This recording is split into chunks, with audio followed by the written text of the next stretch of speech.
Reino Núbio de Cuxi, período Meroita. Depois de governar o Egito por quase 100 anos, os cuxitas foram expulsos pelos assírios e retornaram a seu país, onde reorganizaram o reino de Cuxi, mais ao sul. Merói, a nova capital cuxita. O rei Aspelta mudou a capital para Merói, mais ao sul de Napta.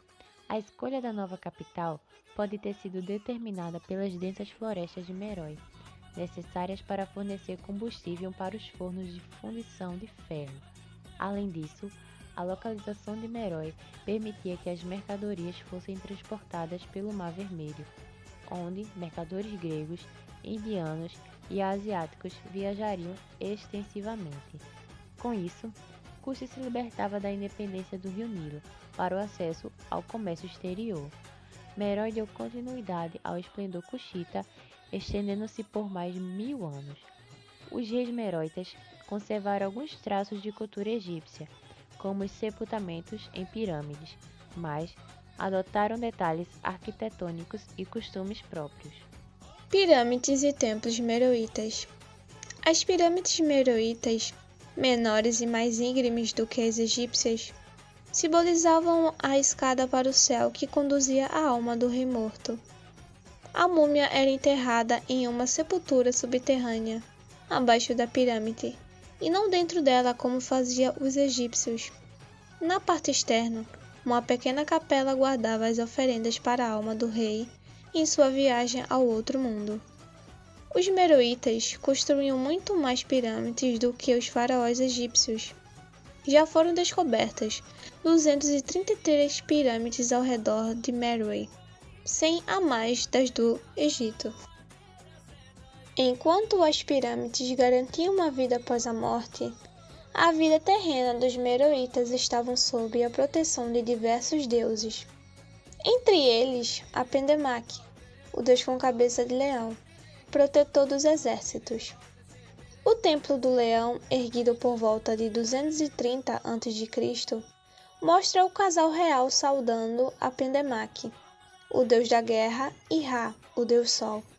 O casal real foi representado também na fachada principal do templo, onde ambos aparecem subjugando os inimigos e ameaçando-os com uma espada. Aos pés da rainha está o leão Apendemaque, simbolizando a autoridade soberana da rainha.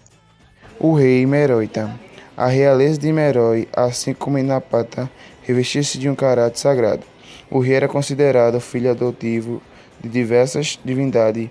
Não se sabe até que ponto ele mesmo se considerava uma divindade ou em sua encarnação, desigualdado pela vontade divina. O rei dispensava julgadamente a injustiça e as suas ações eram vistas como guiadas pelos deuses. Candaces, as rainhas negras meroitas. Desde o período Nápata, as mulheres de sangue real ocupavam posições preeminentes e cargos importantes no reino de Cush.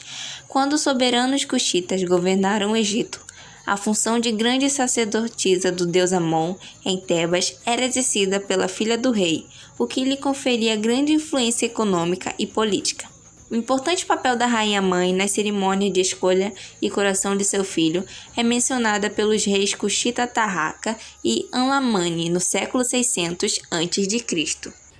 Posteriormente, as rainhas-mães passaram a assumir o poder político e proclamaram-se soberanas, chegando a adotar o título real de Filho de Ram, Senhor das Duas Terras. Muitas delas tornaram-se famosas e, entre os séculos 2 a.C. e 4 d.C., Meroe teve um matriarcado tipicamente local, em que o poder foi exercido por uma linhagem de Candaces ou Kandake, título derivado da palavra meroita Ketke ou Kedeke, que significa rainha-mãe. A Candace Amanirenas desafiou as legiões romanas, combatendo-as em uma guerra que durou 5 anos. Seu exército de 30.000 guerreiros aniquilou as tropas romanas comandadas por Petrônio, forçando o imperador Augustus a celebrar um tratado de paz com a Candace em condições favoráveis aos meroitas. Os romanos foram obrigados a entregar os pontos que tomaram e os meroitas ficaram isentos da obrigação de prestar homenagem ao imperador romano. Não se sabe com certeza se o tratado com os romanos foi firmado pela Cândice Amanirenas ou por sua sucessora Amanicha Queto. Os historiadores romanos Estrabão, Plínio e Dion Cássio referem-se à rainha Meroita de forma pejorativa, descrevendo-a com olho só e de aparência viril. De qualquer forma, este arranjo manteve-se até o final do século III d.C., com relações em geral pacíficas entre Meroe e o Egito romano. Em 1834, a pirâmide de Cardace, Amanicha Queto, foi saqueada por Giuseppe Fellini, um caçador de tesouro que destruiu dezenas de pirâmides meroitas em busca de ouro. As joias encontradas pelo aventureiro surpreenderam o mundo. Elas testemunham o esplendor do reino de Meroita. São coroas, anéis, braceletes, pingentes, broches, selos reais, colares de ouro com ilustrações de conchas, cornalina, feiança e lápis lazuli. Escrita meroíta. Os meroítas registraram sua história em pedra, em papiros e nas paredes dos templos. Aos poucos, os hieróglifos egípcios restringiram-se ao tribunal e templos. A partir do século II a.C., desenvolveram um sistema de escrita alfabética, com 23 sinais representando consoantes, vogais e silábicas. Em 1909, o especialista inglês F.L. Griffith achou a chave para decifrar algumas palavras, especialmente nomes, mas não avançou muito além disso, e a escrita meroíta permanece indecifrada. Não se conseguiu também relacionar a língua meroíta a outras línguas conhecidas. O reino de Meroe e da Núbia. Por volta de 350 d.C., o reino meroita foi invadido pelo Império de Axum e desmoronou. A penetração do cristianismo através do Egito mudou costumes e valores meroita.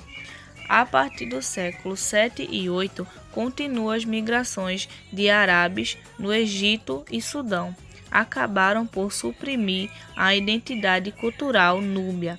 A maior parte da população adotou línguas árabes e a religião muçulmana. Em 1504, quando a Núbia foi dividida entre o Egito e o Sultanato de Sana, já nada mais restava da cultura ancestral.